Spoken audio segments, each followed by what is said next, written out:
Tooth Fairy. Deep in the New Forest, where no big people ever went, there was a tiny little magical village, called the Orden Gardens. Here, 3 little tooth fairies named Incisor, Canine and Molar were busy at work in their factory. The 3 tooth fairies were all named after types of teeth. Incisor was tall and skinny with short pink hair, Canine was also tall with blue hair, and Molar was the short, wise one with curly, silver locks. All day long, the busy little fairies cleaned and shined the children's milk teeth they had collected during the night. The milk teeth were used to make very useful things in the Orden Gardens, like roads in the village and furniture in the homes for the little fairies. One day Incisor realized that the teeth coming into the cleaning factory were not as strong as they used to be. "Oh dear," said Incisor, "these teeth are fragile and brittle, with holes and black spots. They crumble as soon as I try to polish them with my cloth. Whatever are we to do?"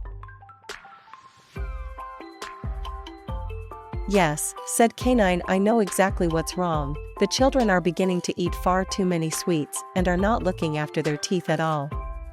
"I know, we can fix it," said Molar, the wise one.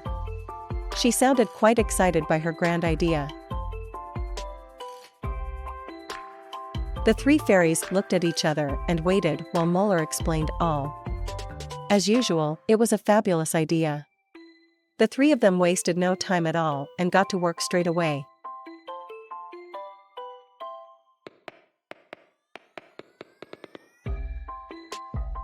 That night, it was Canine's turn to fly off and collect all the milk teeth from under the sleeping children's pillow. Off she flew with a bag of coins, some white berry sandwiches for her lunch, and a pack of cards which the 3 fairies had spent all afternoon preparing. It was such a treat to leave the forest and see the city skyline, but it was a dangerous place for fairies. Canine had to make sure that the big people never saw her. She flew through the starry sky and saw the wonderful city fast asleep. Her first stop was a young boy named Junior. Earlier in the night, Junior and his mom had placed his milk tooth under the pillow. Mummy tucked Junior into bed and told him all about the tooth fairy who would leave some money in exchange for his tooth. She gave him a goodnight kiss and left him to fall asleep. By the time Canine arrived, Junior was fast asleep. She flew in through the top window that was ajar and glided quickly down to Junior's pillow. She perched beside him and braced herself in preparation for the task.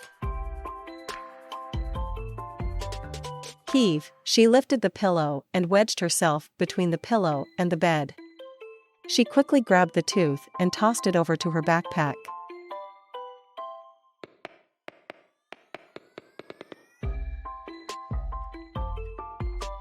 She placed 2 coins and the fairy's special card in exchange under the pillow and flew off into the night sky to find more milk teeth.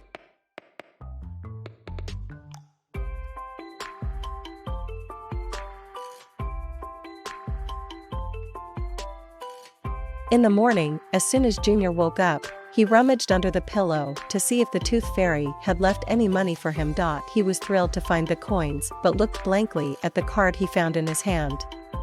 Mummy didn't mention anything about a card, he wondered.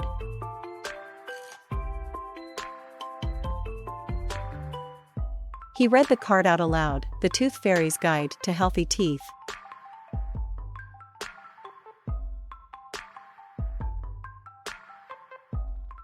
First, eat healthy.